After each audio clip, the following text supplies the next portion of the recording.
And then the Good. actress, Oh, I'll get ready to tell you a joke one day. I couldn't believe it would fit. That's what I thought. I didn't think it would Yeah. fit. Anyway, good afternoon, good morning, and good evening, wherever you might be in the world. We were just having a discussion about what actual time it was. And my clocks, it seems I have 3 different time zones within my current 50 centimeters of space. But there we are. We're delighted to have Don from Don Drones On, and also I've got to get the acronym right here. DPAC, the Drone Pilot Association of Wasn't he a cricketer? Yes, he was a cricketer. Yeah, that won't work with Don. They don't do. I don't think they do cricket in. Well, it's Commonwealth country. They must do cricket. We don't, but it was funny. In my day job, I had some meetings with some guys in India, and one of them was DPAC, and so DPAC, and I'm like, wait a minute, why is this ringing a bell? It's like, yeah, oh yeah, it's the name of the association as well. So no, it's you've got problems in Canada still, and well, I wonder if you can catch us up or get us up to date with what's going on, why and where, and all that sort of thing. Sure, yeah. So the latest thing that's happened, I mean, we've had lots of interesting troubles over the years, but the latest thing that's happened is about a month ago, roughly, the Transport Canada organization, which is the regulator for the regulations for airspace and all this kind of thing, basically said to MAC, which is the Model Aeronautics Association of Canada. I'm not a member of MAC, but I've been dealing with them since this whole thing occurred. What Transport Canada said to MAC was, this exemption that you've had from the drone rules, I'll just say drone instead of RPAs, remotely piloted aircraft, this exemption you've had from all our rules is null and void. Join the rest of the club. And that's hellish, basically, for the RC aircraft folks. So what happened is in 2019, when our latest set of regulations came about, the RC aircraft organization called MAC said, you know what, we're different. We're well regulated. We've been doing this for 70 years. We've never, ever, ever had any incidents that have involved manned aircraft. We have special requirements because we have some very large models, like over 25 kilograms. We have gliders that you can't even get to, really launch and operate below 400 feet, which is, of course, the standard RPAS maximum altitude. And they said, we've got all those issues, and we typically have lots of models and all these things. Please give us a break from these regulations. And so Transport Canada listened to that, and they said, you know what? You guys are safe. You're self-managing. You're doing all the right things. You got a great organization. I'm not sure if they said all those things, but they basically agreed with the request and granted the MAC organization an exemption. So if you're a member of MAC, you don't have to register your aircraft. You don't have to go about getting a pilot certificate, any of that stuff. And as long as you're operating with the rules of the club, I think it was 15 different conditions that MAC and the members of MAC had to comply with in order to maintain that exemption. Well, so I guess in December, and there's some muddiness about what actually happened, but at some point in December of last year, the MAC organization themselves discovered that something had gone off the rails and some clubs were not sanctioned properly according to the conditions that they were supposed to meet. And so they said, well, that's weird. what happened here? And set about a plan to basically audit the entire organization and determine which clubs were, I'll say, out of bounds and which ones were okay, and authorize them essentially. And because they're an aviation organization, these guys think like aviators. They openly told Transport Canada, we have a problem, we have found it, we are going about a corrective action plan, we want to learn from this, we want to fix it. And Transport Canada said, wow, good for you. We'll keep an eye on this. And so they thought everything was fine. But then some point in early January, so that all happened in December. In early January, they started marching down their plan to re-audit their 350, maybe 400 clubs. And they had gone through maybe 50 by the end of January. And Transport Canada said, oh, by the way, yeah, you said that you broke those conditions. So guess what? Taking away the exemption. And it's awful. I mean, these guys are, these are not a lot of spring chickens that, can bounce back and, oh, okay, I'll just get my certification and off I go. I mean, a lot of these guys have, are in their 60s, 70s, 80s. And it's like you're taking away their main source of happiness, if you like. And they've been operating, so safely. It's just a huge shame, in my opinion. So I heard this was going on. I reached out to Mike Anderson, who is the president of the MAC organization. We had a little chat. I said, looks like we've got two plans that need to happen. Number one is, start figuring out how to get that exemption back or something like it, at least.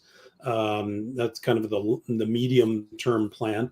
And then in parallel with that, because these guys can't fly, like it's done. It's not like, 3 months from now. No, it's today. You can't fly. Now it's winter in Canada, so not a lot of flying going on, but it was immediate, the action.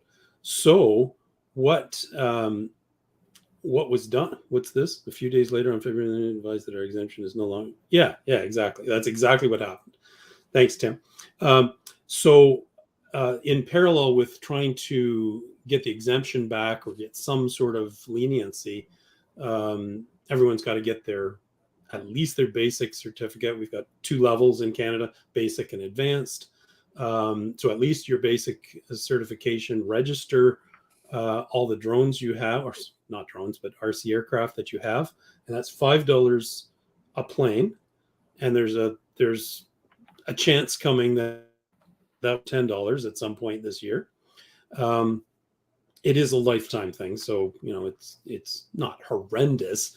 You've got 20, 25 planes, which a lot of these guys do. You don't fly planes, do you, Don? You don't realize the turnover rate involved. Exactly. Yeah, exactly. And you can't transfer the registration from one plane to the other.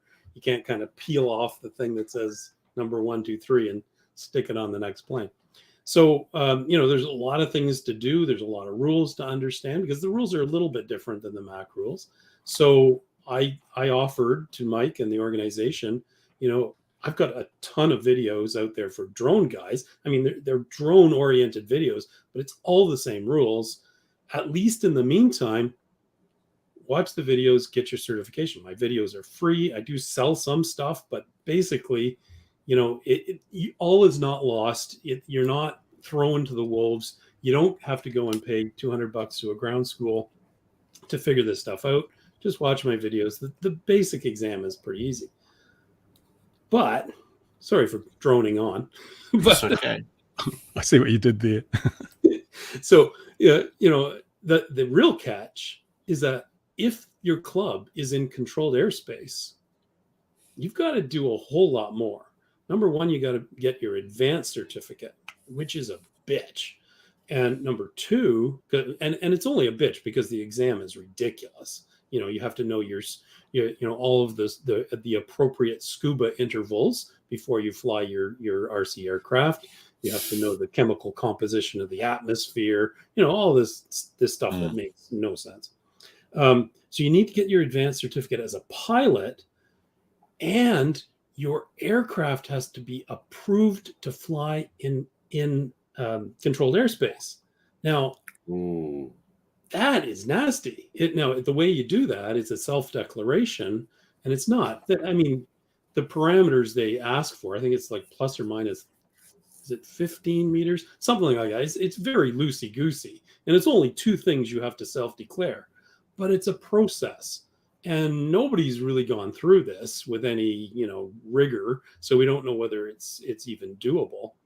So sorry, can I stop you there, Don? Where does that process come from? Is that to allow something like a home-built manned aircraft to operate into controlled airspace? Is that where that's come from? It's similar to that, yeah. So it is an RPAS regulation, though, like that says in order, like even a DJI Mavic Air kind of thing, you need to, DJI had to do their self-declaration for every one of their models and send that into Transport Canada. And there's a long list on their website of what's every one of their models. Yeah. So hey Tim. Yeah, it's a bitch. And then, all well and good. You got your advanced, you got your plane self-declared as approved for advanced air for controlled airspace. But if you're a glider pilot and you want to fly for 200, well, you're going to have to get like special exemption for that. You doing a thing called a special flight operations certificate, and you're in controlled airspace. So every time you want to fly, you have to get approval for flying through this absolutely horrible app called Navdrone, which is really difficult to use. So they've basically. Well, you probably wouldn't get approval on that anyway, Don, because typically those planes aren't going to qualify for. Your advanced RPAS requires that the drone has to be certified by the manufacturer, and those planes aren't going to be anyway. Well, you can self-declare, and I think maybe you just missed that part of the conversation. You can self-declare, but nobody's done it yet. Nobody's tried to see if Transport Canada will accept that. So help me understand another thing then. First of all, Don, were you a model flyer before you were a drone flyer, or not? No. So my son gave me a drone for Christmas in 2016, and it was like, oh, thank you. Oh, this is cool. So how does DPAC, Drone Pilot Association of Canada, sit with the regulator then? So we've got MAC, here's MAC over here, and DPAC over here. How do they sit, and how's your relationship, and is it similar or better than MAC seem to have got? Well, I would say it's similar to how it used to be, like back in November, I'll say. So the Drone Pilot Association of Canada, we're about 2,000 members at the moment. MAC has about 10,000 members. We formed in April of last year, so we're almost a year old. There's a small steering committee that I run. We meet quarterly with Transport Canada. Almost immediately after we were formed, Transport Canada said, "Oh, welcome aboard. Do you want to meet?" And we said yes. So we meet quarterly. It's a very civilized discussion, which is actually surprising considering the kind of video that I put out typically, where I say not very nice things about what Transport Canada does. I mean, they're nice people, but what they do is rubbish. Largely, nobody here is. Yeah, but you do put it in a very Canadian way, though, Don. It's very professional. The way you present things, generally speaking, I wouldn't call it rude. No, I try not to be rude, because what's the point? I mean, I try to stick to the facts, stick to the, an objective evidence kind of portrayal. I mean, it's a bit of a rant at times, but I do try to stick to the facts. It's like this question on the exam, or this requirement for knowledge on the exam, is ridiculous because it doesn't apply it is not connected in any way with the safety of flying an aircraft of this size. But we're seeing that regulators are not interested in the facts. They will, we've gone to them with facts, logic, evidence, time and time again, and they come back with rubbish, like, we need this to preserve safety, when it's completely erroneous. And so facts are not. That's the way everyone's tried. It's not working. I have the other strategy, so we'll see how that goes. Dan, let me play my Bruce Simpson move. If I'm a bearer of the A1, A3 European license, can I fly in Canada? No. Why? No. You in order for anyone who's not a Canadian citizen or permanent resident to fly in Canada, you need to pass the basic exam, which is easy, to be fair, assuming you watch my videos, and you need to apply for what's called an SFOC as a foreign pilot, and that's not really that hard, but they managed to make it really, really complicated. Just the questions they ask are like, no, I'm asking this because as a tourist, come on, here in Portugal, we get lots of tourists that they just fly around whatever they want. They get the permits and they can fly as long as they have the A1, A3. Yeah, that makes sense. But by the way, if you're flying a drone that's under 250 grams, you're fine. Yeah. Yeah, but let's say most of them bring an Air 2S that passes the 250 grams or the Mavic style. So that means no drones in Canada for foreigners. Correct. Yeah. Pretty much. And that's one of the things. Yeah, I'd have to say Don has done a really good job with getting involved and creating that relationship with Transport Canada and NAV Canada, and getting them to discuss things with recreational RPAS, mostly drones pilots, and it's something that, Don, you've mentioned it, that has been missing here too, and it's what Bruce also talks about. Is the consultation of the regulators always talks about consulting with the industry and not consulting with recreational pilots, flyers, and that includes MAC, and also includes others represented by DPAC and others as well. And that's quite a problem. That is quite a problem that that we're trying to solve. Maybe this will help to solve that. Don is doing a great job of doing that. And one of the problems I think with MAC is maybe they have a relationship with Transport Canada where they advocate for things, but we rarely hear about it. As a MAC member, I'm a MAC member as well. And, maybe they're saying things to them. I wouldn't know what they say. What I can understand is like sub 250 Canada has the most liberal rules in the world. 1 gram makes all the difference. You go from 249 to 250 and suddenly that's an entirely different ballpark. How can anyone really expect us to believe that 1 gram turns something from a harmless toy that needs no rules into a lethal weapon that you must be certified and licensed and have a maintenance log and track the sale and so forth? How does that work? Yeah, sure, 1 gram makes a difference, but any sort of regulation at all, you're going to have tiers. And if you're going to have tiers or thresholds or whatever, there's got to be a line somewhere, and there's going to be a change from one to the other. So yeah, it's dumb going from 249 grams where you can fly with just 3 rules to a situation where you've got 75 rules and a lot of onerous stuff to go on top of it. The regulators must appreciate that because they've probably been told that. And that's what taking facts and evidence and hard data to the regulators doesn't seem to make any change. You don't get change for that because they can just dismiss it for whatever reason they choose to. If they were listening, they would say, yeah, that doesn't sound quite right. Maybe we need to have a 1 kilo class as well, because it doesn't suddenly go, the risk doesn't suddenly go vertical. It's a gradual slope, but they're not allowing for any of that stuff. And it's as if every drone over 250 or 249 grams, it's as if every one of them is a 15 kilogram octocopter with a red camera flying in high risk operations. We know it's not. It's not at all. And you bring up a good point, Bruce, that RC aircraft are I'll say safer than drones. Drones have their safety elements as well in terms of all the built-in intelligence and return to home and land wherever you want, but basically not going to crash into anybody.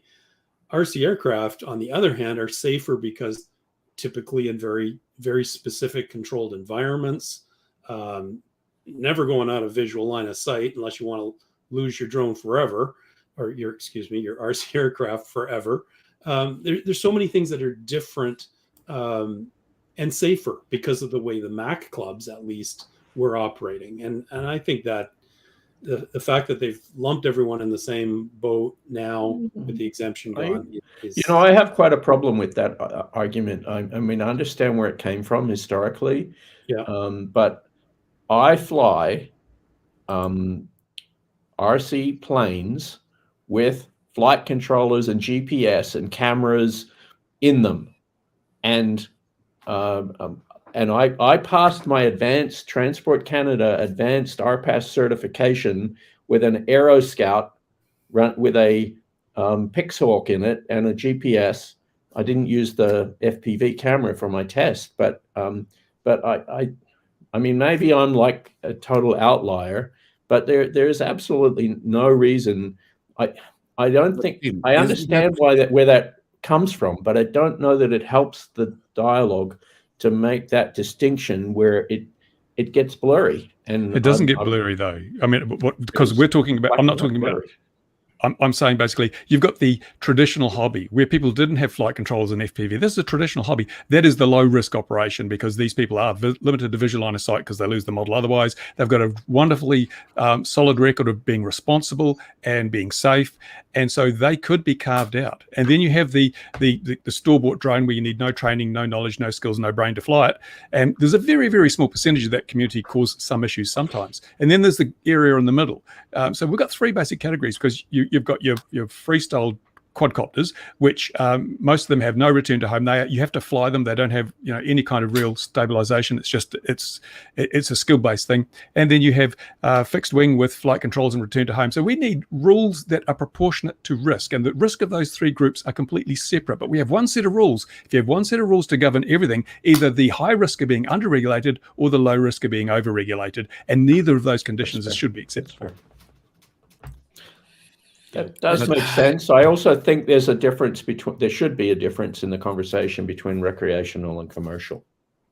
Tim, regardless of the question.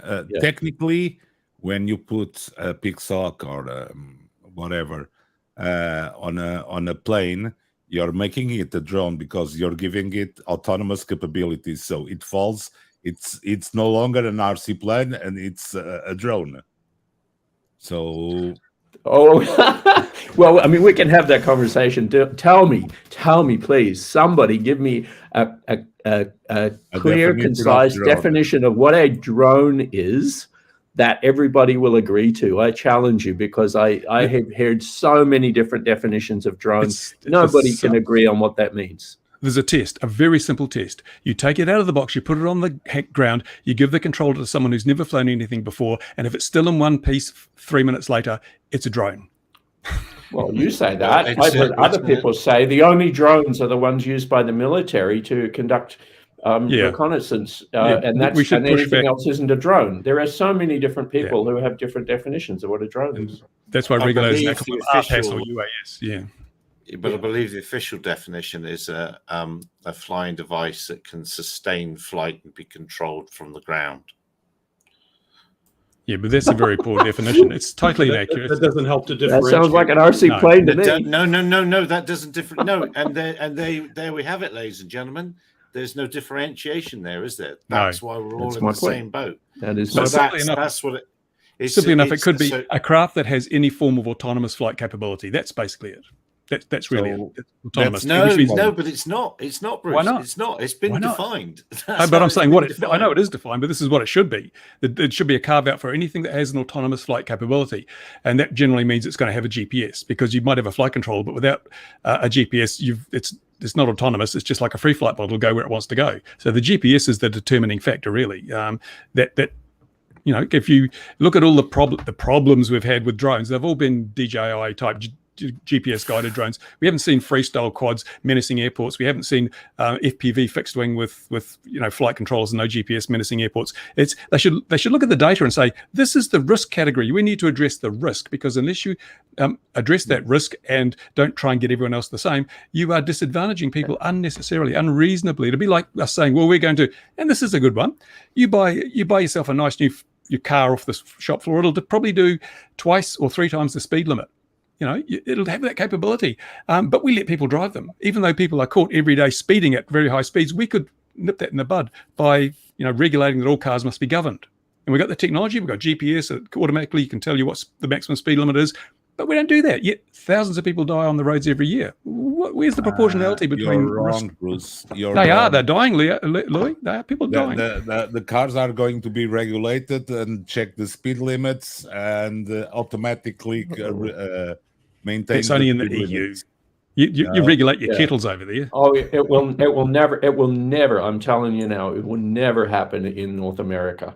What you're talking about? The technology exists. Some money it will to not. put down on that. Oh yes, absolutely. Actually, and you guys have had this thing about your discussions about enforcement of regulations and things like that, talking about how it is in Europe or how it is in the United States or the UK, maybe South Africa. That the whole mindset of people here is different. Freedom, especially from the USA, and it bleeds into Canada. The whole attitude to enforcement is a completely different perspective. Regulations are not things you do or you don't do. Regulations are suggestions for things that you better not get caught not doing. And if you get caught, you're in deep shit. But if you don't get caught, then you're probably fine. If a drone falls in a forest. Look at how many states in the United States these days enforce helmets when you ride a motorcycle.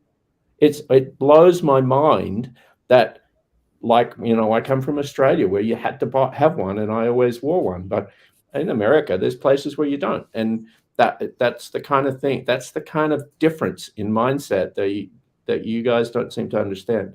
I would have agreed with you until the USA passed that EPA law, which means you cannot modify your car in any way because it's against the law. You can't put different headers on it. You can't change the chip for it's illegal now. People have been taken to court and fined hundreds of thousands of dollars for selling modification parts for cars, because now it's against the law to do so, because it'll kill the planet, apparently. Yeah. But what I'm really concerned about is, we've got something in the order of 10,000, maybe only 5,000 really active Mac who, are now at the point that they have to decide exactly, what we're talking about, whether they're going to comply and get their pilot certification or not, or just say, screw it, I'm going to fly anyway, or just say, that's it, I'm done, I'm going to go read books now. Rather than get out in the fresh air. And don't you guys in Canada have a state, Yukon, which is barely inhabited?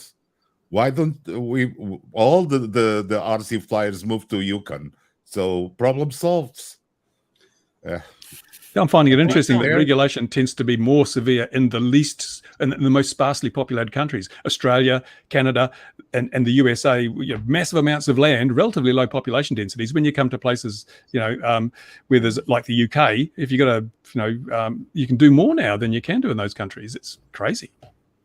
No risk analysis involved. No risk assessment has been done, nor will be done, because it would conflict with the narrative. Oh yeah, it's totally to do with the mindset of the regulators, the whole mindset. And this really always bothers me, these folks that say, oh, you've just bought a Mini 3, well, guess what, you're in aviation now. It's like, no, I'm sorry, I'm not in aviation. You're a pilot. Flying it around my house. It doesn't mean that you can't do that in New Zealand. About, all of the regulations. It doesn't mean that I need to know how the markings on a taxiway mean this versus that, or how to use an aviation radio. I mean, it's madness. What I like is we get all the responsibilities of being an aviator without any of the privileges. And without any of the risks. You're not miles away at the end of your flight. Yeah. Yeah, Uh, it's just well, a lot of the regulations are just not fit for purpose, are they? And they come from the wrong point of view. Now, if this was year one of drone land, then I guess we kind of accept that. But as was mentioned earlier, the Queen Bee was mentioned earlier, which is an older example of a drone, and the reason the word drone exists, in fact. But if we say we've been around for 20 years now, which I think we have in a serious fashion, regulators really should have been keeping up and getting the right people in there. Even 10 years, the popular multi-rotors, I flew my first multi-rotor in 2007 or something like that. But multi-rotors have been a thing for at least a decade now. And as you say, you can imagine they over-regulate when they're unsure of the actual risk. But then, like the man with the red flag in front of the car, but then as the reality and the data starts coming out and you see your regulation is not proportionate, you wind them back. But we're not seeing any wind back. We're seeing more remote ID and these other regulations being piled on top of the ones we've got, which means that this is not risk-driven. And that's a worry, should be a worry to everybody. Bruce, She's saying that the government managed to put everybody locked at home. So what's the problem of getting the RC flyers not able to fly? It's more or less the same. It's different regulators, different applications of the rules. Yeah, but we're reaching a point now. People are pushing back. People have, after the vaccination thing, people have had enough. And the amount of feedback I've got from Canada, and Don mentioned the options. You can either get your certificate and fly legally, or you can fly when non-compliance, or you can just give up. And a lot of people are doing the latter too. A lot of people are saying, especially the older people, are saying, I've been doing this. I've got emails saying, I've been doing this for 60 years, 50 years, whatever, and it's just too hard. I'm hanging my stuff up. And other people saying, if the rules are too hard to comply with, then I'm not going to comply. And it's as simple as that. And I can understand both points of view, but both of them are, shouldn't be what's happening. If the regulators are going to make the regulations so ill-fitted to risk, then they cannot expect them to be effective. Therefore, they have not done their job. They have not done their job. Exactly. John's right there. Yeah. John's exactly right there. And what really doesn't make sense to me is how, on November 30th, to pick a date, everything was fine. And there was no accidents, no safety issues. Everything was fine. And today, oh no, you must keep a maintenance log. What? That makes no sense to me whatsoever. Yeah. If it was a couple of months ago, why is it not okay now? Yeah, and this is the problem we've got, because all around the world, the representative bodies of the hobby have been bought off with their, with a few pieces of silver by saying, well, we'll leave the regulations as they are, but we'll carve you out some special privilege under the form of an exemption or a special certification, and that gives them absolute total control of the hobby. Like in America with CBOs, if the FAA suggests you need to adjust your rules to say this, and a CBO doesn't, then they can turn them off, say you're no longer a CBO, and all those privileges disappear overnight, as it has done in Canada. When you put yourself in such a vulnerable position, you can no longer properly represent your members, because you're at the behest of the authority that's granted you that special privilege. If you need a special privilege, the rules are not right. Well, even in the US, the recreational rules, like the stuff that is not Part 107, is defined as a carve out, which is just another word for exemption. Yeah. So it's the same story. Yeah. Well, I'm a little bit.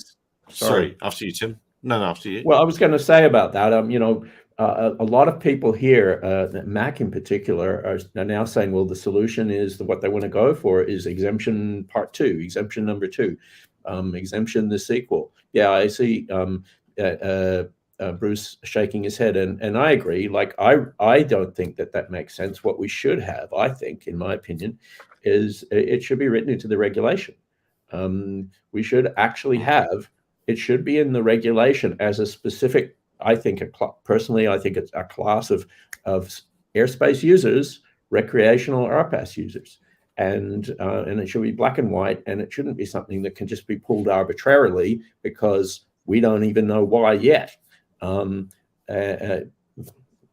still in the dark, and it's not transparent, it's not democratic, it's not really appropriate, but it's just the wrong process. It shouldn't work that way. I think, and so my letter to the Minister of Transport, which I wrote, says, okay, give us a temporary exemption, bring the old exemption back, so we can get flying, but let's start a proper consultation process that involves everybody who uses the airspace and come up with a new set of regulations that considers all users. And makes sense. And that's exactly right, Tim. That's exactly the right approach. You got to get the exemption back, because otherwise it will be a minimum of 2 years before you see any change. Minimum. Because that's a law has to be written, is what you're saying. Oh, I'm not understanding. Aren't you Yeah, guys yeah. going to have general effectively. elections soon? Sorry, Or- didn't hear that. Sure, yeah. Aren't you guys going to have general elections in Canada soon? Oh, that doesn't make any difference to the people who actually make the rules. The Ministry they- of Transportation or something like that? Well, yeah, Yeah, because I mean, you're right, Louis, because I think this, I mean, fundamentally, this is a political problem. Yeah. And so it's got to come down to politics, and therefore it's got to come down to elected representatives. And again, my letter to the Minister of Transport, I copied my local member and my opposition member and my provincial member, every politician I could think of that I thought needed to know about it. Haven't heard from any of them, but it's a political problem. So Well, how many yes and no, people but- over there? Sorry, John, after you. So Tim, I sort of agree. It is a political problem, but I honestly don't believe that if you change the Ministry of Transport, and we've had a change of Ministry of Transport since the regulations came in. It was Mark Garneau, Mar Algabra, or whatever his name is. By the way, he's got a funny video about how you pronounce his name. But we've had a change of the minister, no change in the regulations whatsoever. I think, frankly, there's a massive disconnect between the elected officials and the bureaucracy, Transport Canada, that actually sets those regulations. And I think Transport Canada has all the power, because anything that the minister is going to say, Transport Canada will have all the facts and figures and everything else to say, no, we're not changing. This is the path we're on, and this is the path you will approve. So who's running the boat? I think it's Sir Humphrey. Canada, not Sir the- Humphrey, if you Sir guys Humphrey. remember, Yes, I'm free. Absolutely. Well, Squishy saying, and I kind of this is what I was trying to get to. So you said there was 5,000 MAC members and 2,000 members of DPAC. How many? And this is going to show my foolish knowledge of Canadian sport. But how many people would fill up an ice hockey? But how many people would be in an ice hockey match, watching an ice hockey match? What's your 30 million? No, but at the stadium, actually at the stadium. No idea. Because But- it sounds like you haven't It'd got enough be members to fill typical like a arenas, stadium. 15 to 20,000 people. Yeah. Oh, sorry. Yeah. If that's what you mean, at Yeah. a particular in an arena, 20. So 20,000, you haven't got yeah. between your two organizations, you haven't got enough people to fill a hockey stadium. So is that going to be enough noise? So that was very rude. Sorry, but that is what was in my head. But is that enough noise? I Is think that it enough is. shout? Sean said there's more political power in one corporate entity wanting to Come get on. in, and that's Gary, exactly right. Gary, do you want to sell some vuvuzelas made in South Africa to Canada? Yeah. That's Yeah, the yeah, only for the way hockey. they have to Yeah. go to do noise. What we need is leverage. We need leverage. And as a small group, we just don't have the traction to do it. And that's my strategy, is to get the public on side. The public is partly responsible for where we are because of this phobia and hysteria about drones led by the media. If we can get the public on side, and I was very, very pleased to get some emails this week from people who are not at all involved in the drone community. They don't have drones, they don't have model aircraft, but they saw my video and they saw that what I did flying my little toy over my house was illegal. They didn't realize how bad the rules were. And they said, this is outrageous. If my child wanted to do this and they couldn't do that, so we're getting out there to the public, and those are people, they can ignore 10,000 of us, but they can't ignore 100,000 of the public or 200,000 of the public who are suddenly realizing what's happening, because as I've said so many times, the public don't realize that a little Piper Cub is a drone, and if they did, their perspectives change. And we need to educate. Our role, if we don't use leverage, one video one letter to a politician gets nowhere, but if we can convince each of us can convince 1,000 people to email a politician, then the politicians realize this could influence my position and therefore I'm going to give it a priority. We've just got to do the hard yakka of educating the public about this problem because they just don't know it exists. They really don't know it exists. Well, it's a valid argument, Bruce, but frankly, if you don't fly a drone, you either hate them, and that's honestly a very small percentage of people, or you don't give a crap. You don't give a crap at all. So you're never going to convince 1,000 people to say I give a crap because this is why you box smart. And this is, people have said, oh, when I said about carving out the traditional hobby, you're going to throw the camera drone operators under a bus. No, you've got a strategy. First thing you do is you carve out the traditional hobby because everybody can relate to someone flying a toy plane in the park. Some kid with a toy plane in the park. Oh, that's a lovely thing. We'd like to see that. That's healthy. It's outdoor. It's educational. And you can bring in STEM programs. We want to teach kids this in school, but because of the rules, they can't own or operate a model until they're 15 years old. So how can this possibly be good? We need to change these rules. If you get then the regulators to concede that, okay, we're carving out this traditional hobby for educational purposes and things, and because the public is come to aware of this, then you can go and say, right, this hobby has caused several deaths in the last decade. So, but you've carved out these relaxed rules for it. Now let's look at multi-rotor drones. They've caused no deaths. So why do we have harsher rules for them than for the more proven, more dangerous activity? You need to relax the rules on the drones as well. And that's how we get a thin end. They've used this thin end of the wedge thing before with us. We use it with them. We get a concession on the traditional hobby. We leverage that to force them to acknowledge that, well, multi-rotor drones are actually safer.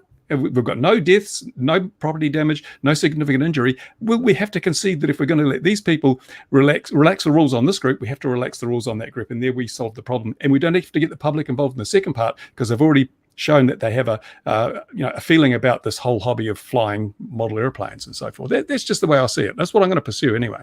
Yeah, all good. More power to you. It's interesting. One thing you said, people relate to the fixed wing RC aircraft thing more than drones. I'm not sure that's true. I think if you walked up to someone on the street here, at least, and said, and held up an RC aircraft and a drone, people would look at the RC aircraft and say, oh, did you get that out of a museum?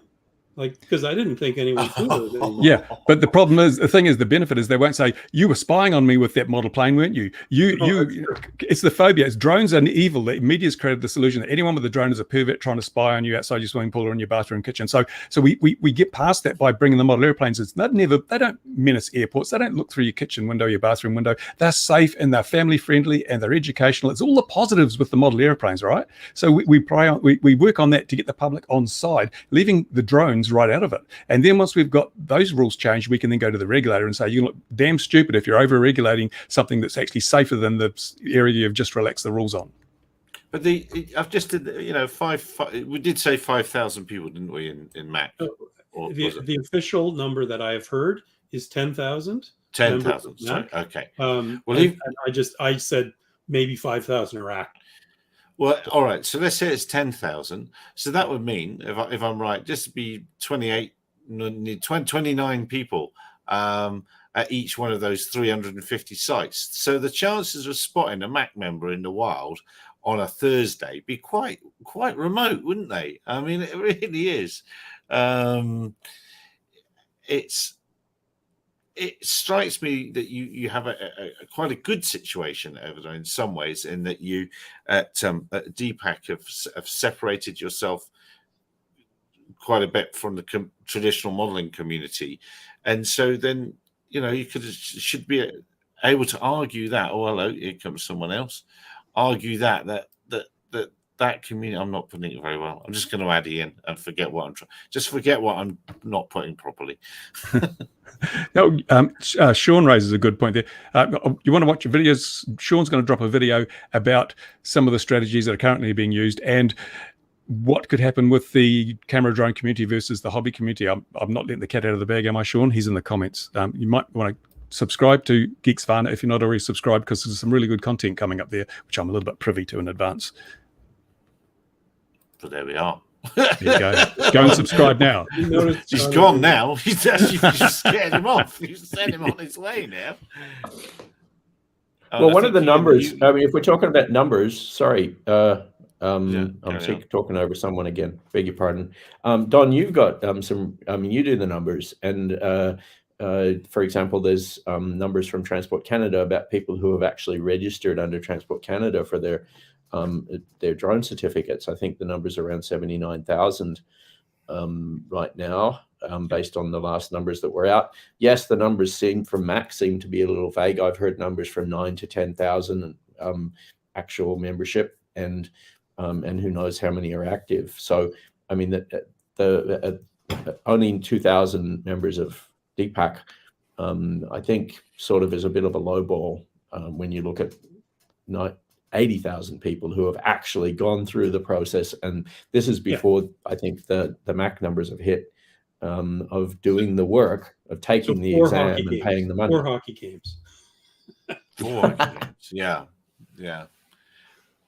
I mean, Ian would know how many people fit in a Premier League football stadium, but I think that's 80,000 is one big football match, isn't it? I don't know. I don't follow sport, but I think it's about 80, so one football match. But then we start grouping ourselves by those sort of rationales or numbers, then we really are a minority. We really are a niche within a niche within a niche.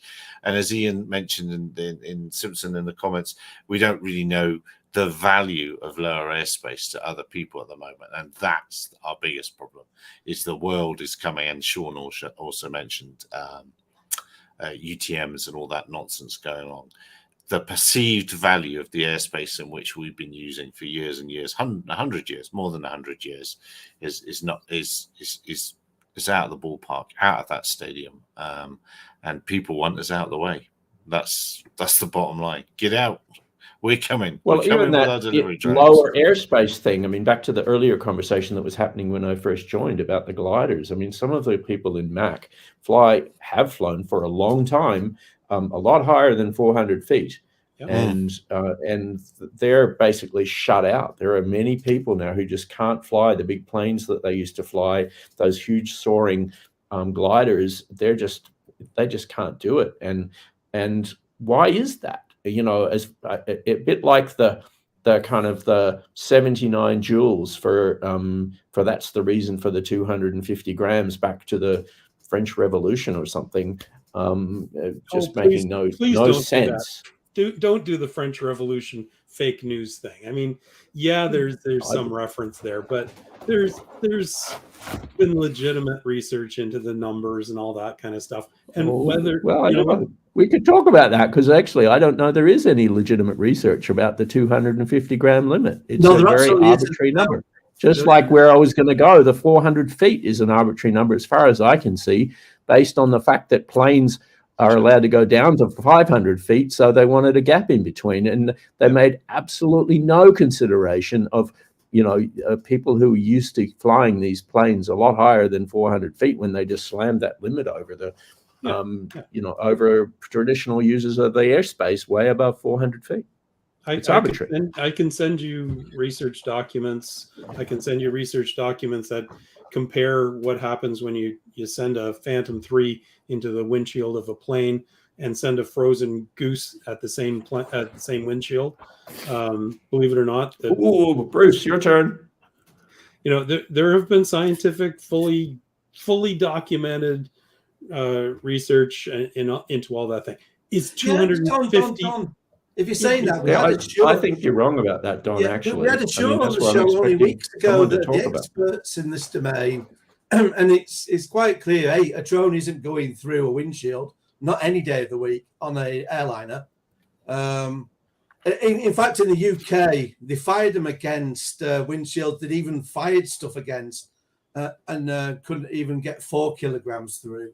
So obviously, most these days at 2. That's what I've seen. I think the drone going through the windshield is the fake news, Don. Yeah, that didn't even go through.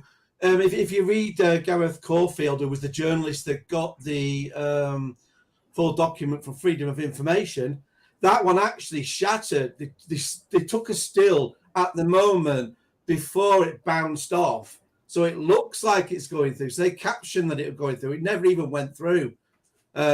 So that's even the funnier thing. I think in the end they managed to crack it, but they managed to crack a windshield they'd already fired stuff at, and even then, I think if I remember, they would fire it upside down, and it wasn't even a drone anyway. It was a javelin of components, including an entire bridge camera.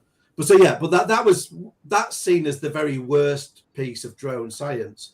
But there's literally no I'm debate. sorry, I've been looking for. I can't find it instantly, but there is a National Research Council of Canada study that was done, and I've read it. It's thorough. It's not fly by night. It's, not in the French Revolution. The Canadian police have tested these theories anyway. Yeah, well said. There's actually the video out there from the Chinese airspace regulator doing the same test. So I'll drop this in here and we can pop it on as well and see it, because people keep forgetting this exists. So give me 2 minutes and I'll drop that in as well. It's worth reminding people that the biggest cause of collisions bringing down aircraft are other manned aircraft, not drones. Huge numbers compared to the drone numbers. Yeah. Don't get me going about the Buttonville thing in Toronto. Holy smokes. I keep getting tidbits. Oh, we should get you going on it again. You did a great video on the Buttonville thing. If you guys haven't seen it, check out Don's video where you're going to have to tell us what the Buttonville thing is. Okay, so on August the 10th, 2021, approximately, middle of the afternoon, the police get a call that says, and this is tidbit number one that wasn't in my video. Tidbit number one is they got a call from a landowner who said, there's a guy squatting, and he's been squatting on my property in a shack. I want him out. Can you send some guys down there and get him out? And the police went down there, and they knew this guy somehow, and they knew that he might have a crossbow. Okay, so the Transportation Safety Board report said they were pursuing a potentially armed individual. They weren't pursuing him. They knew where he was. They were going to kick him off the land because he was squatting there. I don't know why he was there. Maybe a nutcase. I don't know. But so the police, instead of just walking down there and doing that, they asked for air support from the drone guys to say, well, where is he exactly? And can you see if he's got a crossbow? Because, we don't want a crossbow in the crotch. So anyway, so that was the urgency to get a drone up there. So they send this guy down there with his, I think it was an M210, 6 kilograms. Anyway, so where the guy flew from was about a kilometer, maybe 2 kilometers off of the end of a runway of a significant airport. He flew, if you took that runway and said, where is it going to go? You park your drone right there on the glide path, allegedly 400 feet off the ground, not an inch higher, in controlled airspace. So he was too close to the airport. He was in controlled airspace. He didn't get authorization for either of those actions. He had an aviation radio, but he didn't announce on the radio that he was going to be flying his drone there. All things that would have been a sensible thing to do. So he parked his drone at 400 feet. Now, by the way, 400 feet, quick quiz thing here. So if it says it's 400 feet, it's a DJI drone, what is that relative to? Takeoff. Bingo. You win the prize. So the Transportation Safety Board's guys said, well, he was 400 feet, so he didn't break that rule. Well, guess what? Where he was flying? He was flying 50 over ground that was 50 feet below where the launch site was. So yeah, he was over 400 feet. They missed that one completely. So he did all those things. Oh, he was out of visual line of sight. He assigned a visual observer who promptly said, okay, and then went and watched the remote monitor in the back of the truck where they had the monitor set up for the drone. So they didn't have a visual observer. The whole thing was a schmozzle. And what happened is a Cessna came in to fly, whacked right into the drone. The drone was just sitting there, smashed a big gaping dent in in the cowling of the drone, knocked some motor mounts off, which is kind of frightening, bent the prop. And so nobody was hurt, thankfully. The drone crashed. It landed, and this is tidbit number 2, 3, 4, whatever it is.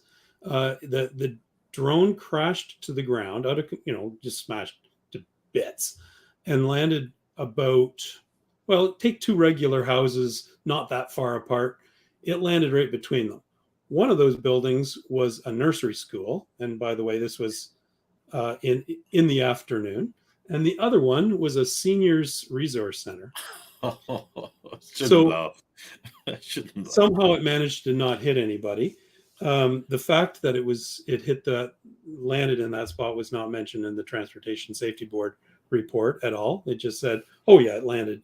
They found it." That's all they said. Yeah, so it's frightening, the kind of stuff that happened in this instance. The pilot was fined. To the credit of Transport Canada, he was fined $1,000, which is the most that anybody has ever been fined in Canada for a single violation. But when I counted it up, without even trying very hard, I came up with 10 violations, and is coming out either this Saturday or next Saturday. I do an analysis of all the violations and fines and stuff that have been handed out since 2019. And that is 18% of the cases where Transport Canada handed out a fine, 18% of them are more than $1,000. So are clearly much worse than hitting a Cessna. So, Wow. Yeah, no, now that you've said that, I know exactly what you mean, but didn't quite know the detail. And it sounds like he did a job just like every Air Force pilot does before they eject, or if they die, they pull up over the school. I believe that is part of the narrative, that you have to pull up over the hospital or school over bravely. a school. Yeah. Yeah. Just So that's like tornadoes that's- and mobile of drone homes. crashing. It's an incident of plane crashing on a drone. So it's there you go. But You might laugh, but the Transportation Safety Board report had 3 findings, and they claim, because I said this is bullshit, they claim that they were not in any order. They're just chronological order. Number 1 was that, and I have to word this carefully because I had fisticuffs on email with the Director of Air Transportation on last Friday, because I said that the report said they failed to see the drone, and they said no, they didn't. We didn't ever say that they failed to see the drone. They were not successful in seeing the drone. They said, "Well, excuse me, you're full of shit." Their number 1 finding was that they were that the Cessna pilot was unsuccessful in seeing the drone. That was their number 1 finding. Number 2 it was under his nose, though, wasn't it? Now- It was through the engine. No, come on. Now we know that he's also a fan of playing Scrabble because he likes to play with words. So No, this raises the point that all manned aircraft must have a spotter in the passenger seat. there was, and he didn't Or see a it camera either. in the nose. Oh, well, then they need 2 spotters here. One hanging underneath between the wheels. Well, yeah, Yes, to I've- apportion I've- any blame on the manned aviators They seems didn't somewhat ridiculous. churlish. There's no Yes. blame. There's just, well, guess what? Number 1, they didn't see it. And No. so my statement was, okay, I can go out and put a landmine in the middle of a highway, and the number 1 finding will be that, the truck didn't see it when it hit Didn't it. see it. And You- the you- fact that you I would- made a you would fit in decision very well to put a around it, Don. landmine is irrelevant, and it's just because Yes. that finding was not in there, and that was what the fisticuffs with this person at the safety board was all about. Because I said, why wasn't the finding anywhere in the report that the drone pilot made a bad decision? Yeah, and And she- Squishy and she mentioning, let me guess, a commercial operating noob. No, it was a policeman. It It was was a a policeman, policeman. wasn't it? And Yeah. he should have But he should have done your extra training. He should have done the full training gig. You mean like He the shouldn't just have the RCMP pilot that basics. hit the helicopter? I'm sure he did the extra training. Same training, yeah. Yeah, but that means that he's got radio training and allegedly some aviation knowledge. And the end of a runway at 400 feet, I mean, call me old fashioned, call me a fool. But Can I? Yeah, you But- can. And by the way, as an amusing side story, the whole air support group for their police department, they train at that airport. Oh wow. Sorry, I shouldn't laugh. We shouldn't laugh, but it is a That's head shaker. insane. So when in the course of normal training, would they be doing radio calls to the tower? Hello, we're going to launch on the north Yes. side for 5 minutes, whatever. He had Yeah. an aviation radio. He had it turned on. He had it on the right frequency, and he was trained and certified to use it. He did not push the transmit button to say drone at the end of the runway. He did not Yeah. contact the air traffic control. Now there's no tower at this airport, but it is controlled airspace operated out of another airport. And the Cessna pilot correctly announced where he was and every step of the approach procedure over the aviation radio on the frequency he was listening to, and he didn't hear it. Obviously, I mean, we need more rules and tougher ones at that. Yes, and specifically applicable to RC aircraft. Yeah. No, I would feel dreadful for you in Canada. I really do feel dreadful what's going on over there, and I just hope it's resolved well before summer, or your one day of summer, as somebody in a comment. I'll say it because someone in the comments will say it. We get about a month of poor sledding, is what we say. Very good. Can you have Sorry, a mate? play in the video with the Chinese test that shows us what happens to a That's Phantom 4 versus an where I was. airliner? This is that's going where I was gonna faster go. than takeoff or landing speeds. So that's the Chinese one, was it? Yeah. So that was done ages ago. So they'd done the first sort of expensive test of actually getting an airliner body, which they then kind of put a rocket behind, so they could fire the airliner at fast enough speed to hit the drone. I thought you were going to say that pilot didn't see the drone. I think he definitely saw You that. couldn't drone. see it. His windscreen's broken. Yes, I was going to say they've obviously done it a couple of times, haven't they? Because there's quite a dent on that windscreen already. Oh yeah, they may well have done. It's the drone I feel They're sorry kind for. of slightly Smash the validated windshield. tests when you repeat them, but at least a lot of people see this. This came out years ago, and a lot of people still don't know this exists, and this infuriates me that there's still a debate in this day and age on this particular topic, especially now. People are typically flying Yes. 250G. Yeah, it's Well, all got smaller, hasn't it? yeah, I mean, Yeah. we covered that on the show once. We don't need to go over it again because if people haven't seen that on this channel, I think it's one of the most important shows that's been on this Yeah. channel. And people Do should you actually mind if find I it and watch it. share the NRC study here? Just 1 second. Yeah, no, you crack on. Just 1 second. Crack I gotta hit all the right. Yeah, crack on. Good windshield joke. There you I go. want Don to put his finger in the corner of his mouth and say $1 million. Go on. Okay, so just a second. I think I found. First of all, can And you then- see my screen? If you No, hit no, mate. share, if you hit, then it should. I should get a Oh, pop I up see. here. Yes, Oh, okay. it's There we are. Do you And really then, want to share a thing? Okay, so this is the drone impact assessment. Can you see that? there we are. We should see it now. Yeah. Okay, drone impact assessment on aircraft structure, windshield and leading edge testing and analysis. This is from the National Research Council of Canada. This is a real science Yeah. kind of situation. Grown ups. And oh, it's not the actual report. Just a minute. Where's the report? Oh crap! I thought I had it open. Oh, here it is. View final version.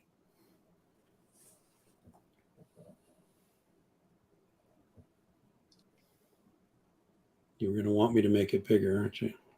That's what Okay, she Yes, so- please. That's what she said. So somewhere in here. Okay, so you can see it's, legit. There's your test. There's the test jig. This was done with a real window from an aircraft. I think they had a dozen of them. Let's realize though as well, the DFT in the UK also had a real window, but that's not making up the entire cockpit. You don't know the history of the window and so on, unless all that is detailed in here. No, this is all detailed in here.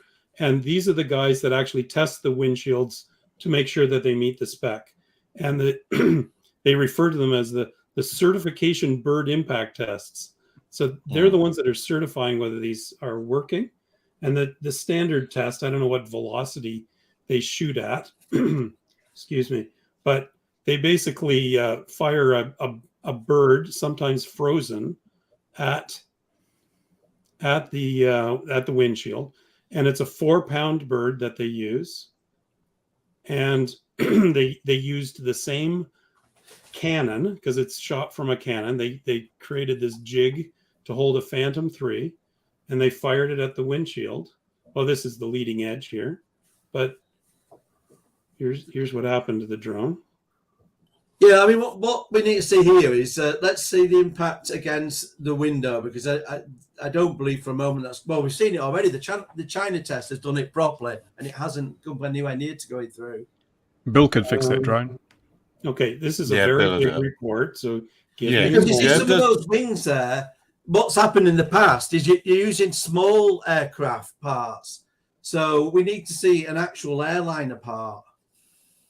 So what they did to be fair, on the windshield, they say in here that the Phantom is about 2 pounds, which is accurate. Is that no? That's against that's still against the slat. Excuse me. So the bird was 4 pounds. The drone was 2 pounds. I mean, correct me if I'm wrong though. That isn't an airliner wing. Airliner wings are huge. That looks like a light aircraft, isn't it? Dude, they did 2 tests. One was against a wing, and one was against. No, I know that, but that you can't just have any wing. That's what I mean. That looks like it might have been the tailplane. Dayton or whatever university it was, where they took out normal light aircraft wing.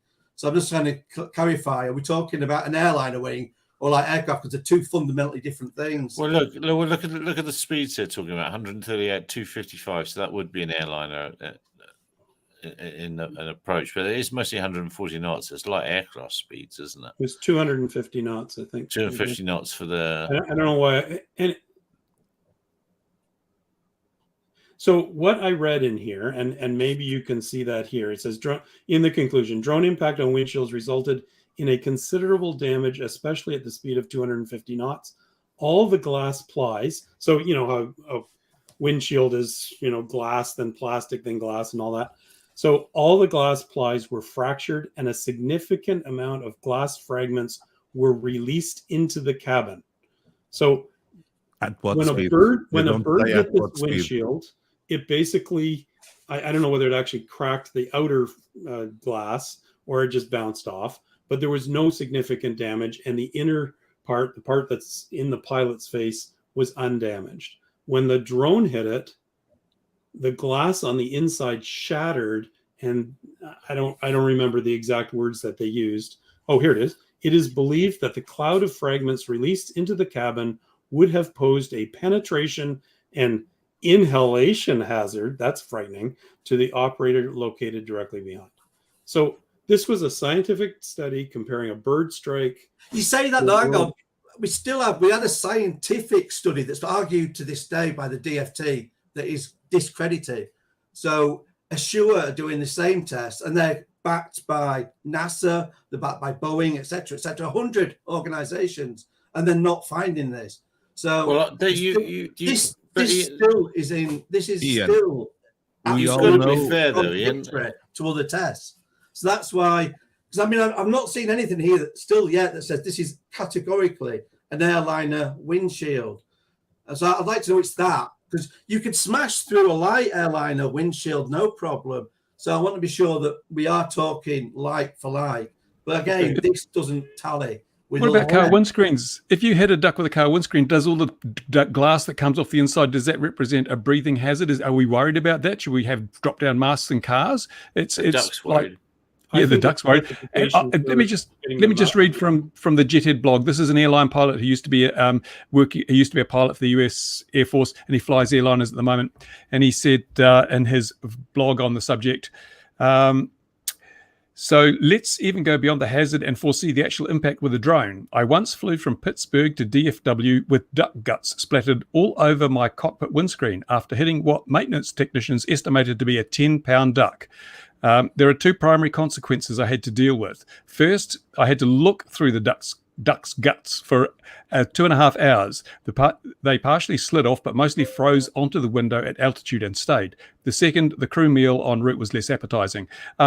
And he goes on to say, where is it? The choice is yours. You can embrace the misguided drone hysteria served up by the news and experts, or apply the same logic you do to every daily hazard, including the drive to the airport, over 32,000 traffic deaths in 2014, which is drive carefully and don't sweat the small stuff. Now, that's an airline pilot, the one of the few that hasn't been brainwashed by ALPA, just stating it as it is. Yeah, I mean, I But think aren't we at risk here of arguing around in the circle? But at the same time, we could all agree all of us want the safe sky, and all of us want this considered. we And do, thought but we about. also need to have absolute concrete science. There has been too much that has been incorrect Yes. and it's used against Yes. the industry. And when So we we can know see with- a Phantom 4 being tested on the sled, you can't then have another study that's saying, well, we fired it at it and it's completely different outcome, and then have other organisations that are, But that's why Assure and Co have got 100 groups together yeah. to start But looking I at think this. So we're what I'm concerned about is, having seen especially what happened in the UK, which you have a report that's made to look one way and to think what you think one way, and when you actually delve into it, the details, it turns out that actually it wasn't what it presented as. So But welcome to I'll- the I'll- news cycle in 2023. Everything's altered. Yeah. Everything's altered to And don't forget, we're calculating risk here. That collision test, that's a consequence. That's just one factor of the risk. The other factor is probability. Now, we've seen over many years the probability is incredibly low, incredibly low. So if you have a very small number, which is the probability, and then the consequence is moderate, you still have a low risk because you It multiply is, it but together. I still don't like that as an argument, because the moment you have stuff like that's going on in Dublin at the moment, you definitely have to have science. You can't be saying probability there. Oh yeah, Because if they're saying we've got someone that's deliberately going in, you've still got to know what the Do risk they know it's deliberate? if to close the airport or not. Do they know it's So deliberate though? This is the thing. I mean, the assumption is this person is operating with malice. They're a bad actor. They want to bring down an airliner. We haven't seen any evidence of that. They haven't flown out. No, that's still true. I suspect that isn't any intention at all. It's all they want to do is go to the edge of the airport and close it down, you'd imagine, to cause disruption. What I would say is, let's turn this into Dublin, because we've gone over the hour now. Dublin continues to roll on, and it's just so and because Louis here, we can talk about Gatwick because it is Louis' favourite. it's his favourite topic. His favourite topic by a long way. But if we thought Gatwick was bad, Dublin are doing an absolutely sterling job of beating them for absurdity and nonsense, which I find amazing on the back of that little bit of radio clip that we've got of them reacting to a drone sighting a couple of years ago, from which I'm more inclined to believe because it was from a chap taxiing in an airliner, and they seem to react to it very appropriately, and yet this is just turned into chicken licking, hasn't it? In chicken licking, is that right? Yeah, I think that's that's the fast food place. Politicians involved, and they get pressured, and then calm heads sometimes get a bit muddled. But yeah, the video's there for you to play, Gary. So, all right, okay. It says update. All right then. Dublin Airport. I've seen the airport buying an as yet secret counter drone system. Everyone is hoping it is not the laser gun that Michael O'Leary is really giddy about. Yeah, at most of our airports across Europe, you have effectively a kind of a laser gun or electronic gun. Arm the laser! Philip Rouse of Cube Pilot was quoted in the Irish Times warning against favouring jamming over a highly capable drone detect system. A guest on SUAS News that is infamous for freedom of information requests also was quoted with similar concerns. The DAA that managed Dublin Airport said in response that they were buying operationally proven anti-drone technology. This is interesting, as that is the tagline used by Leonardo for its very good Falcon Shield system as used by the Royal Air Force. So there you go. So this week we're basically they bought or in process of buying a counter drone system. We don't know which one. They did say the word operationally proven, so they've either stolen that phrase or they've actually been speaking to Leonardo. We will find out. But obviously the worry was, were they going to follow on the Michael O'Leary route of a drone Laser. Lasers, which wouldn't have any of us convinced? Or are they going the Leonardo route and buy a really decent system, in which case, fair play to them. I think the problem will go away. They'll be able to deal with it. But the problem in the first place was them saying, "Oh no, we've got all that. We've got everything. We've got everything you need. Yeah. We've got the top of everything. We bought the bestest of the bestest of the best."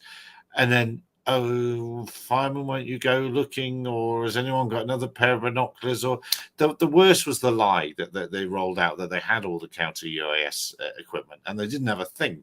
That was terrible. I think they probably had. Well, we don't know, do we? They've either had nothing or they've had aeroscope. But it was the fact that, as you say, they were saying we can detect the drone. Absolutely, we can detect it. We just can't shoot it down. And it's like no. If you were detecting all that was going on, you wouldn't be asking people to look, and you'd have the pilot arrested by now. What you're saying is you have a detect system that detects some drones, doesn't detect others. Just say that. Just tell people. Yeah, you didn't know. Tell the truth. You didn't expect you'd need a military grade system, and now after what's going on, you know that you likely do, and then everyone would have been cool with that. So it's just been the word. I think it's. I haven't been following the Dublin situation too closely. Weren't there 2 alleged sightings, and were they actual sightings? Was there there's been a lot more than that. Some of them, in fact, credit, they did admit at least one of them was a mistake. But I fear you never really get the truth about which are mistakes and which aren't, because if airports were saying, "Oh well, we've diverted away millions of pounds worth of flights," what's cost the airliners? Well, airliners are going to probably one day asking for that money back. So there's a reluctance, I think, to say when things are known to be a mistake. So there's been sightings, as Gary mentioned, actually, they're going back at least 3 years. But they've been more regular of recent, and there's been 2 arrests, but those weren't even in current time. They were historic. Yeah. So that's the odd thing that's going on there, but we can't talk too much about that, but it's odd. Well, that makes us think that perhaps they do have aeroscope there, and it has been switched on, and they have found some incursions in the past, and they've just let them be. But now they need next to put on the chopping block to, it's actually... there was, sorry to jump in again. Yeah. There was a report by a journalist. He did it as like a podcast thing. So he'd obviously been speaking to someone at the airport, because the airport, and this is one of the daft things we've done with the rules, and no one's actually addressing it or talking about it. We moved out from airports. Originally, boundaries were about 1 mile, and then with drones are going, let's push it out to 4 or 5 miles, which generally, in countries like in the UK, and it's happened in Ireland, they moved them out to, somewhere around about 5 miles around the airport where they don't want you flying. But there was never any thought of, wait a minute, there's all these residential areas. There's people that are already using drones. There's people that are using drones only to fly in the garden. There's people that are only flying up to the roof to do a roof inspection. None of those were ever a threat to air traffic, but we just blanket banned it all. So what the airport was saying was, we get 500 incursions a month. But what they mean by that is the drone detect system picks up within that radius, doing no harm at all, 500 drones. But then you say, oh, well, there's 500 legal activities. But if you'd have just turned the clock back a few years' time, that would have been 500 legal activities. It's just the fact that we've moved the boundary out and people kept the drones.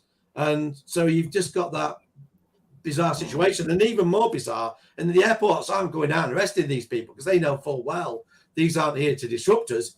We've just caught them at the boundary, and they wait until the drone is closer by, and then they consider it a threat, which is kind of the common sense way to do it. Otherwise, you're going to be going out every day and saying to people, well, even as you said, Gary, maybe that's just what they would have had to have done. I've gone out there and educated them and say, look, sorry, this is, it's a downer, but you're in the zone. You just can't be flying it. But then again, if he did that, he'd then say, well, wait a minute, I should be able to call up ATC and ask for permission.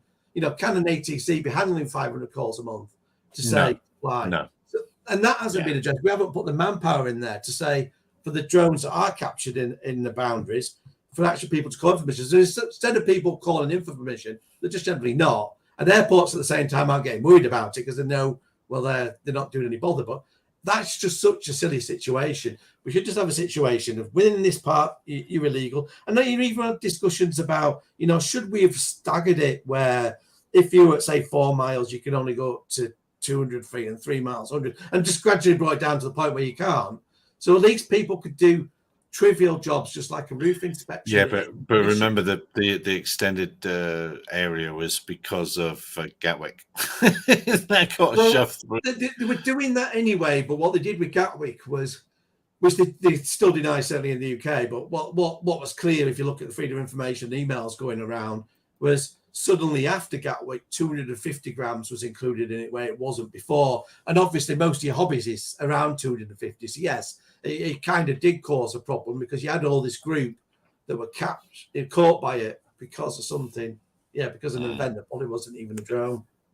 And I think it's also interesting, and then we'll move on to the last thing I want to talk about, and then I'll throw the floor open, is that the counter UAS companies, if you follow what they're saying to different people, and there lots of people are boasting about their patent pending, can't really tell you what it is, super secret counter UAS system, but if you had that, everything would be perfect. But no one's proving it, and I really do think Ian and I did a little exercise with radio coverage from the tower. If you were in Dublin Airport with an aeroscope sat on a table in the air traffic control tower at the top in the glass bowl, it really would have had a pretty crap coverage. You'd have had to have the full system with the full antennas, which there's no photos of that on the roof there.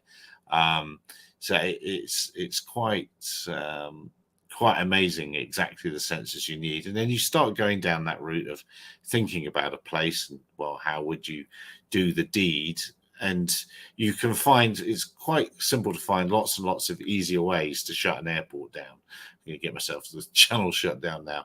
So the fact that it hasn't been done by a drone shows you that it's probably not really on their radar, pun intended. I mean, it's an important point to know. And this journalist that I mentioned that had discussed the 500 incursions, he himself owns a drone, which is good because how many journalists do we know that own drones and understand them? Not many. Yeah.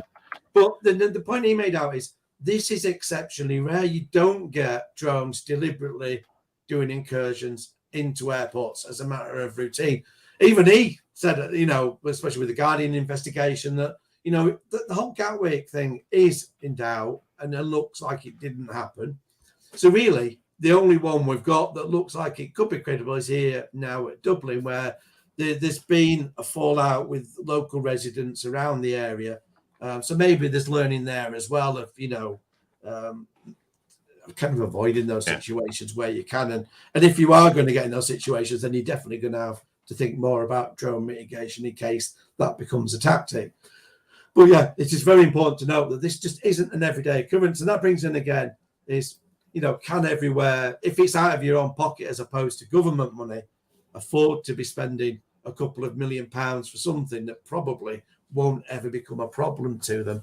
So, I haven't really got an answer. I mean, I would like to see all airports with a decent counter drone system. I would like somebody, as I've said to him, someone like Philip Rouse, who's in the open source domain, to actually do an open source counter drone system at a low cost so that, police and airports, smaller airports, and anyone else that actually genuinely needs it can buy an inexpensive system that can get you video capture as well, with a EO head, so you can see normal video and you can see thermal and you can capture that as evidence, which is the thing we've never ever seen with any of these sites as any evidence. I think if we did that, everyone's life would be a lot easier because it's less hassle for the drone industry because any case that is there is a proven case, and I think there'll be very, very few. And the whole hysteria goes away because everyone's got the confidence. I don't need to worry. It's a problem that's dealt with, and it's dealt with without a huge cost. But Can't you just buy a fire truck? Well, Yes. I'm quite keen on the fire truck and having the water hose and just hose the It's a drone down. uniform. Unfortunately, you haven't got the range. If only we did, that'd be the easy way. That's my counter drone idea, by the way, and it's patented to actually have a high-speed jet of water that's got.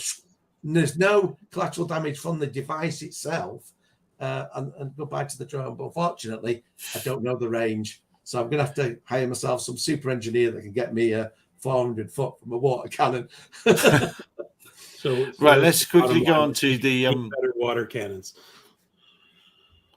and I've put in, and somebody complained that we're generally anonymous in this. It's because we fool around. That's why it's not nothing nefarious. But this MQ-9, have you all caught up the fact that the Russians have run over an MQ-9 in the Black Sea and downed it? Oh yeah. This And, afternoon, earlier today.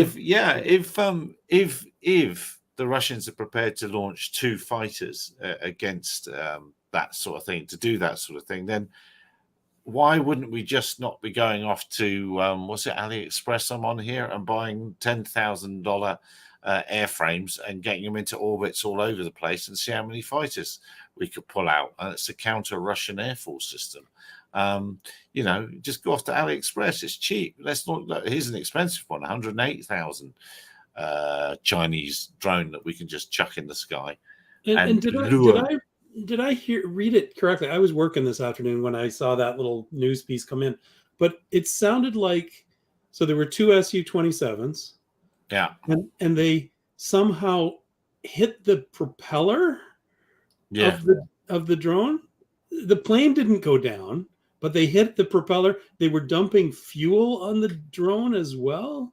So they were basically peeing on the drone.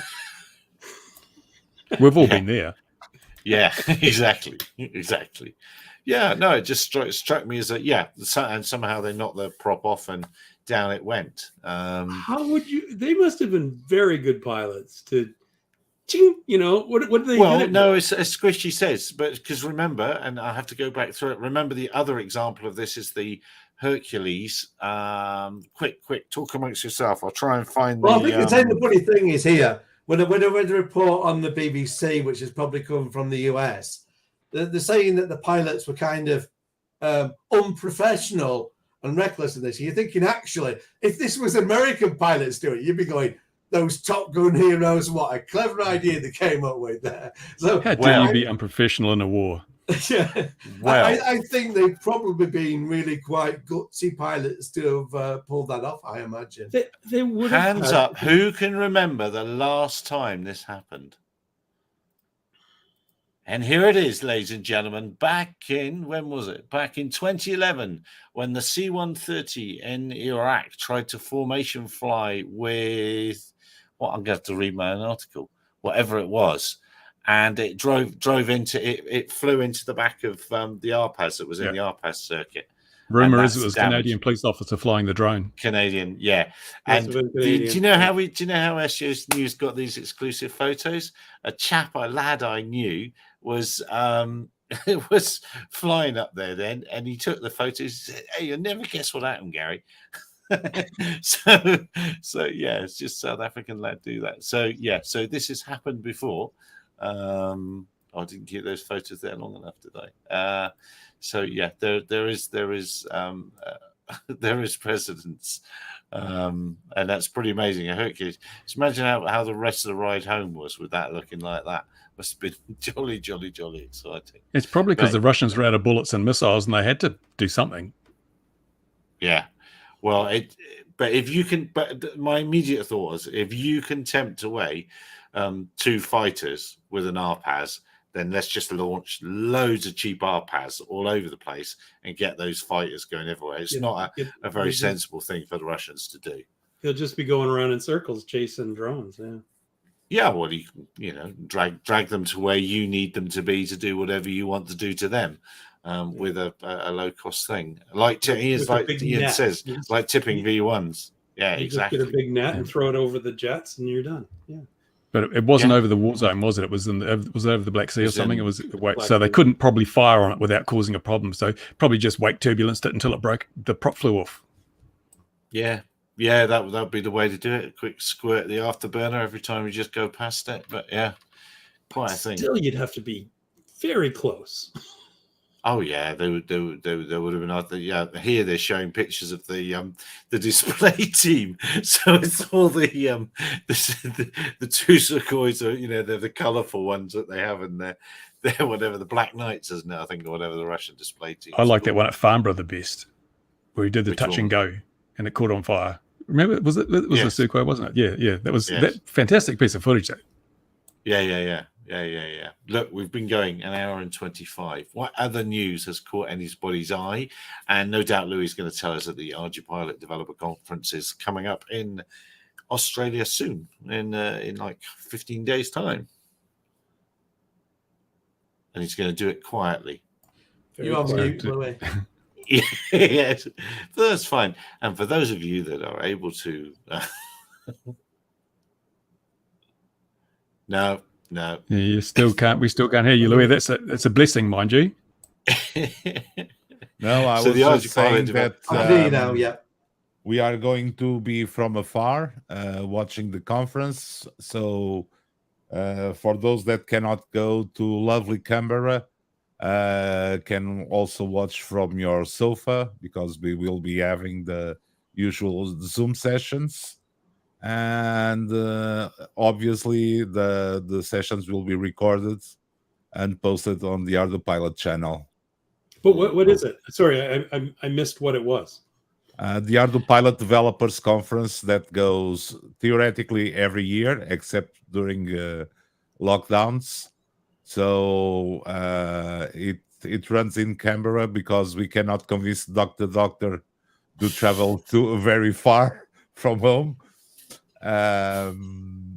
But it's a get together of most of the development team, active members of the developer team, and pointing out what was done and pointing out big goals for the future of the development of Ardo pilots. So I hear that's- rumors it might be in America next year. I hear rumors. Anyway, moving on swiftly. Moving on very swift. No, was I supposed to say that? Yeah, so that's coming up at the end of the month. Any more for any more? Going once, going twice. Steve, you wherever you've Past been in Bruce's bedtime. No, it's early morning for him. It's bedtime for me. Yeah, it's only Lunch for 11:30 in the morning here, but I have been up since 4 o'clock. So We haven't spoken about why April 1st is important, other than the obvious reason. But you're giving up your membership of your Model Flying Association. yes. But most of the people watching this are probably already aware of that. So if they're not, you can go to my channel and watch the videos. But basically, in the interest of protecting the privileges of others, I'm choosing to relinquish my privileges, because there are things I want to do that would unreasonably jeopardize the privileges of other people. So you got to make a choice. There you go. You have it there. And it is on Bruce's channel. And it's an interesting video indeed. Dear viewers, thanks very much. Have you got some videos out?